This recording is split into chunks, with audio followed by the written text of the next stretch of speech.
전통적으로 갈라디아서는 로마서와 함께 이신칭의의 교리를 가르치는 본문으로 이해되었습니다. 물론 갈라디아서를 곰곰이 살펴보면 이신칭의에 대한 이야기가 굉장히 분명하게 드러납니다. 하지만 모든 성경의 말씀이 그런 것처럼 성경은 하나의 메시지만을 전달하기 위해서 쓰여진 것은 아닙니다. 지금 우리는 언제라도 다른 사람들과 소통할 수 있고, 또한 매스미디어의 발달로 자신이 원하는 것을 공공 영역에 얼마든지 표현할 수 있기 때문에 하나의 생각을 하나의 글로 표현하는 데 굉장히 익숙합니다. 하지만 2000년 전에는 오늘과는 다른 사회였습니다. 그들은 그들이 원하는 사람들에게 그들의 목소리를 전달하기 위해서 굉장히 많은 이야기들을 한꺼번에 묶어서 보내야 했던 것이죠. 직접 갈 수 없을 때에는 다른 사람들을 보내야 했습니다. 그들 역시도 통신을 이용했던 것이 아니라 편지를 들고 직접 배를 타고 그리고 걸어서 가야만 했던 것이죠. 그렇다면 중요한 일이 생겨서 특별한 지역이나 사람들에게 편지를 보낼 때 한 가지 이야기만을 보내기 위해서 편지를 쓸 수는 없는 것이죠. 로마서도 그 마찬가지고요. 갈라디아서도 마찬가지입니다. 우리가 살펴본 것처럼 로마서는 로마 교회의 믿음이 온 소아시아에 넓게 퍼지게 되었을 때 바울이 쓴 것입니다. 구체적으로 어떤 어려움을 겪었는지는 알 수는 없지만 바울이 로마로 가지 못한 상태에서 로마 교회 내에 어려움이 생겼고요. 그 문제를 해결하기 위해서 바울이 편지를 쓴 것이죠. 우리가 지난주까지 살펴보았던 고린도 전후서는 어떻습니까? 바울이 고린도 교회를 세우고 떠나 있는 동안 고린도 교회 내에 문제가 생겼습니다. 가장 큰 문제는 은사에 관련된 왜곡된 인식이었지만 그 문제가 촉발이 된 것은 고린도 교회 사람들이 신뢰할 수 있는 추천서를 들고 와서 바울과 반대되는 가르침을 전달했던 사람들이 원인이었습니다.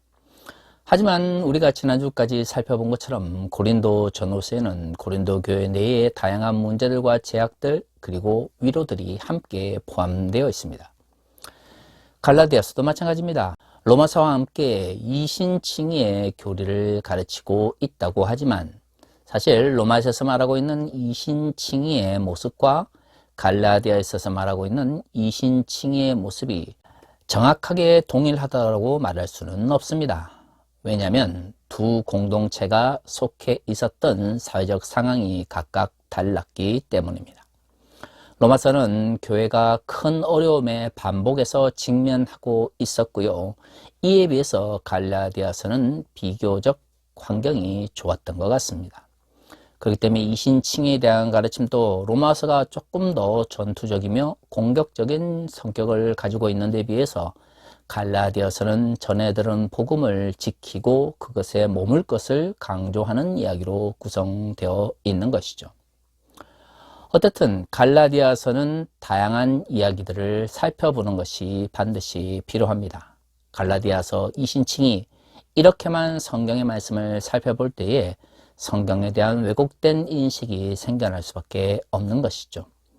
이신칭의가 중요하다 하더라도 그 이신칭의를 전개해 나가는 방식과 그 원인에 대한 설명이 또한 로마서와는 다를 수 있기 때문입니다.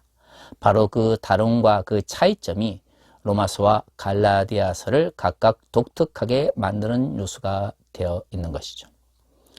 지금까지 한국교회는 그러한 각 성경이 가지고 있는 독특성, 66권의 성경이 가지고 있는 독특성에 대해서 그렇게 주목하지 않았습니다. 성경 혹은 성서라고 하는 이름 아래 모든 말씀은 하나님의 말씀이고 거룩한 것이기에 로마서의 말씀이든 갈라디아서의 말씀이든 구약의 말씀이든 신약의 말씀이든 모든 것이 그저 하나의 이야기만을 한다라고 생각을 했던 것이죠. 그래서 성서에 대한 왜곡과 그리고 잘못된 생각들이 돌아다니게 되는 것이죠. 오늘 우리가 처음 갈라디아서의 말씀을 살펴봅니다. 한 말씀 한 말씀 살펴보면서 구체적으로 갈라디아서를 통해서 바울이 전달하고자 했던 메시지가 무엇인지를 좀 더 분명하게 인식하는 시간이 되었으면 좋겠습니다. 오늘은 그 첫 번째 시간으로 갈라디아서 1장 1절에서 5절의 말씀을 살펴보았습니다. 바울은 갈라디아서를 이렇게 시작합니다. 사람들에게서 난 것도 아니요 사람으로 말미암은 것도 아니요 오직 예수 그리스도와 그를 죽은 자 가운데 살리신 하나님 아버지로 말미암아 사도된 바울은.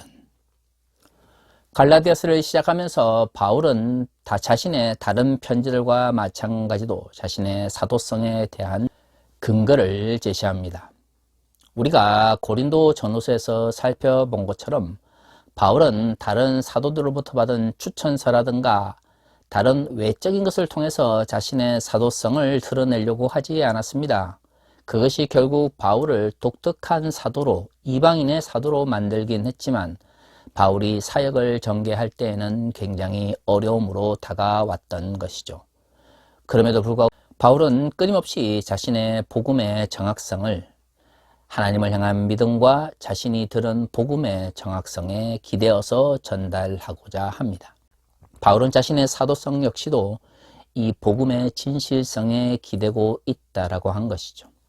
그런데 그 복음의 진실성은 자신이 뭔가 열심히 노력해서 복음을 듣게 되었다, 내가 열심히 노력해서 구원을 얻게 되었다가 아닙니다. 사람에게서 난 것도 아니고 하나님의 은총으로 자신들에게 주어진 복음의 그 진실성에 대해서 바울이 말하고 있는 것이죠. 그렇습니다. 기독교에서 말하는 복음은 사람들의 힘에 의해서 얻어지는 것이 아닙니다. 아구티누스 때의 전통 때부터 하나님의 구원은 하나님의 은총 혹은 은혜의 결과였던 것이죠. 카리타스라고 불리는 하나님의 은총이자 사랑의 결과로서 우리에게 구원이 임한 것입니다. 하나님의 은총으로 구원을 받아 그 복음을 전하게 된 바울은 그 은총을 받은 사람들이 행해야 될 첫 번째 행동을 다음과 같이 말을 합니다. 갈라디아서 1장 2절과 3절에는 이렇게 말하고 있죠. 함께 있는 모든 형제와 더불어 갈라디아 여러 교회들에게 우리 하나님 아버지와 주 예수 그리스도로부터 은혜와 평강이 있기를 원하노라. 나의 구원이 예수 그리스도와 하나님의 은총의 결과입니다. 공짜로 받은 것이죠.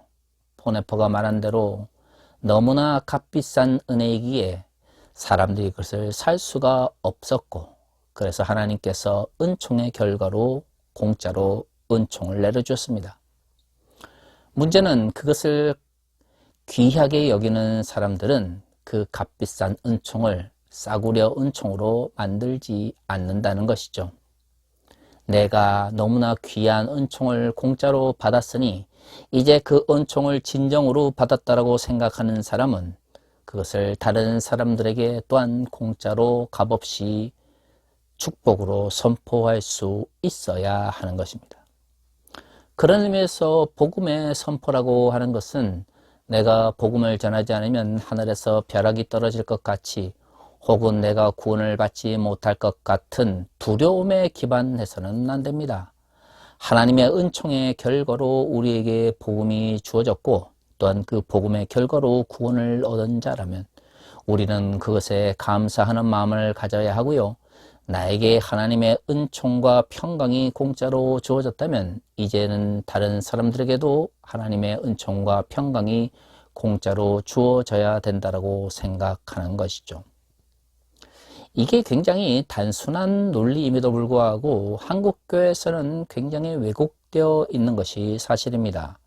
특히 담임 목사들이나 뭔가 영적으로 능력이 있는 사람들은 하나님께서 각각의 사람들에게 하나님의 사역을 감당하라고 주신 은사와 능력을 마치 자신의 소유인 것처럼 사용해서 사람들에게 팔아먹으려고 하죠. 뭔가 하나님의 은총을 함께 나누면서 담임 목사에 대한 복종을 요구하거나 교회에 대한 헌신을 이야기하거나 헌금을 이야기하거나 뭔가 대가를 요구합니다.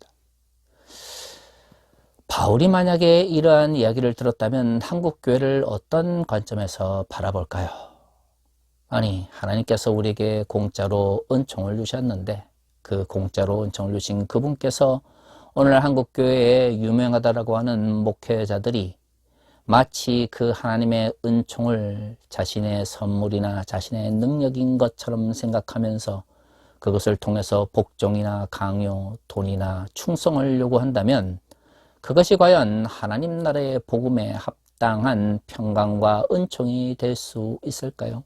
우리는 이미 알고 있습니다. 그것은 결코 하나님 나라의 복음이 될 수 없다라는 것을 말이죠. 그럼에도 불구하고 우리는 너무나 쉽게 하나님의 은총을 팔고 또한 돈을 주고 살려고 하는 것이죠. 많은 그리스도인들이 예수 그리스도의 말씀을 쫓아가면서도 평강과 은총을 체험하지 못하는 것은 하나님께서 공짜로 주신 그 선물을 바라보지 못하는 눈을 가졌기 때문인지도 모릅니다.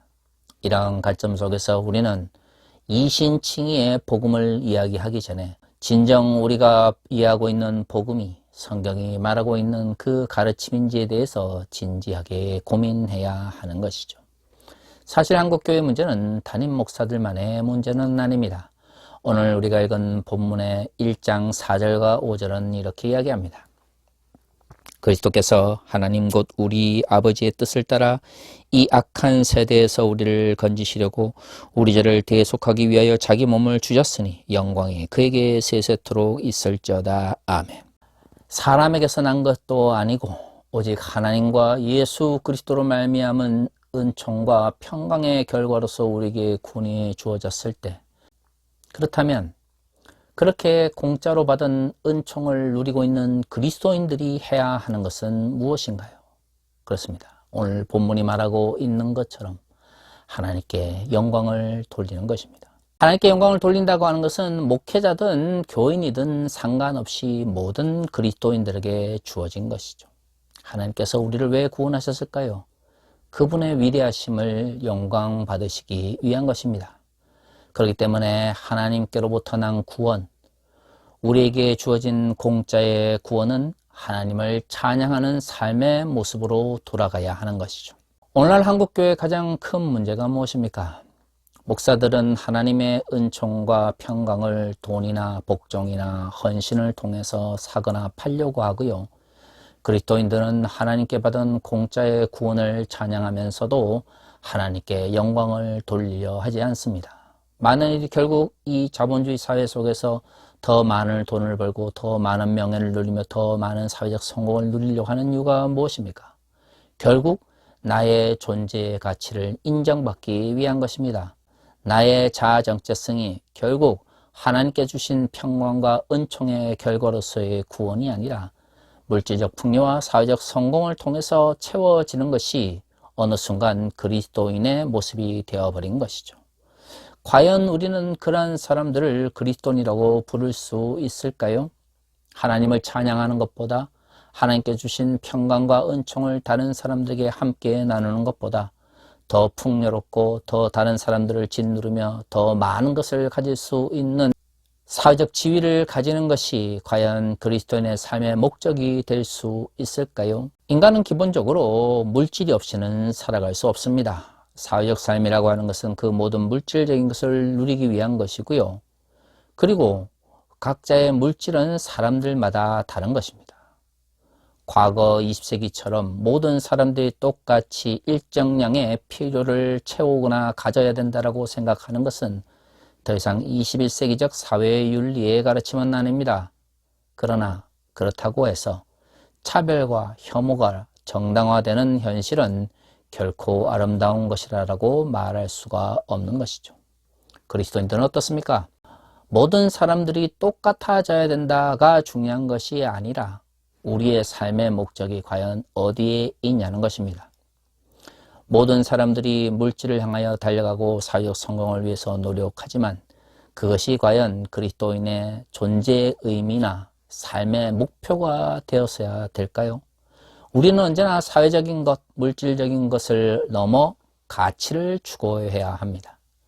우리가 살아가는 그 가치가 물질이나 사회적 지위가 없이 이루어질 수 없는 것도 있고 또한 이루어질 수도 있는 것이죠. 중요한 것은 그것 자체가 삶의 목적이 되어서는 안 된다는 것이죠. 하지만 어느 순간부터 교회가 사회적인 성공을 부추기고 물질적인 풍요가 복음의 전부인 것처럼 가르치면서 복음이 왜곡되어 왔습니다. 그런 사람들에게 과연 하나님을 향한 영광이라고 하는 것이 얼마만큼 돌려질 수 있을까요? 도대체 얼마나 많이 가지고 얼마나 성공하면 하나님께 영광을 돌릴 수 있는 마음의 여유가 생길까요? 삶의 목표가 그것이라면 저는 분명히 이야기를 하는데요. 삶의 목표가 왜곡되어 있는 사람은 아무리 많이 가지고 아무리 사회적으로 성공해도 결코 하나님께 영광을 돌릴 수가 없습니다. 물론 저는 연예인들이 무슨 시상식에 나와서 상 받으면서 하나님께 영광을 돌린다라고 할 때 그 하나님의 영광이 진짜로 하나님께 영광이 돌려진다라고 생각하지는 않습니다. 사회적 성공이나 물질적 풍요와 똑같은 것이 연예인들에게 있어서의 시상식에서의 상 아니겠습니까? 결국 그 말은 무엇이겠습니까? 연예인으로서 내가 성공하지 못하면 하나님께 영광을 돌릴 수 없다라는 생각이 깔려져 있는 것이죠. 그냥 상을 받으러 나왔으면 상을 받고 내려가면 좋을 것 같아요. 그리고 일상의 삶 가운데서 그리스도인으로서의 삶을 살아가면 되죠. 왜 꼭 그렇게 상을 받으러 나와서 자신이 그리스도인이라는 것을 드러내는 거예요? 그렇게 그리스도인이라는 걸 자랑해 놓고 사회적으로 불법한 일을 행하거나 아니면 그리스도인으로서 부끄러운 일을 행하는 연예인들이 얼마나 많았는지 모릅니다. 하나님께 영광을 돌린다고 하는 것은 나의 삶을 통하여 나의 마음이 온전히 하나님께 드려지는 것을 의미하는 것이지, 연예인들이 상을 받거나 일반인들이 사회적으로 성공하거나 돈을 벌려고 하는 사람들이 풍요로워질 때 하나님께 드리는 영광이 아닌 것이죠. 삶이 없는 영광은 하나님께 드려지는 영광이 아닙니다. 이처럼 한국교회는 갈라디아서 1장 1절에서 5절에서 말하고 있는 가장 기본적인 신앙의 모습을 상실하고 있습니다. 목사들은 하나님께 주신 은사를 돈이나 복종이나 그리고 헌신을 통해서 팔거나 살려고 하고, 그리스도인들은 자신의 성공과 자신의 풍요를 통해서 하나님께 영광을 돌리려고 하는 것이죠. 그래서 목사들이 복음을 제대로 전하지 못하고요, 성도들이 하나님을 찬양하지 못하게 된 것입니다. 교회가 주께 주신 그 공짜의 복음을 전파하지 못하고 그리스도인들이 하나님께 영광을 돌려드리지 못한다면 과연 그것이 교회라고 불릴 자격이 있을까요? 한국교회가 자신의 정체성을 잃어가고 있는 것은 이처럼 복음의 본질을 외면하거나 또한 잊어버리기 때문입니다. 21세기 한국교회의 몰락을 이야기하는 이야기들이 이젠 더 이상 미래의 이야기가 아닌 현실이 되고 있습니다. 지난 10년 동안 교인들의 감소와 기독교인에 대한 부정적인 사회적 인식은 이미 위기 수준을 넘어섰습니다. 지금이라도 우리가 해야 되는 것이 무엇일까요? 저는 복음의 본질을 깨닫는 것이라고 생각합니다. 복음의 본질은 무엇입니까? 그렇습니다. 공짜로 주신 은총과 평강을 다른 사람들에게 공짜로 나누어 주는 것이고요.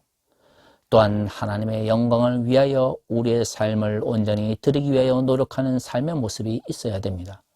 이 가장 기본적인 가치 체계의 변화가 없이 물질과 성공과 위계적 구조 속에 목회자들이 머물려고 한다면 21세기 한국교회는 결코 돌이킬 수 없는 길을 걸어가게 될 것입니다. 진정 이신칭의를 이야기하기 전에 목회자들이 먼저 하나님께서 주신 은총과 평강을 기억하기를 원합니다. 이신칭의를 이야기하기 전에 하나님께 영광을 돌리며 찬양하고 있는 그리스도인의 모습을 먼저 생각해 볼 수 있기를 원합니다. 바로 그것이야말로 이신칭의를 위한 가장 기본적인 그리스도인의 마음의 가짐이라는 것을 저는 확신합니다. 다 같이 기도하겠습니다.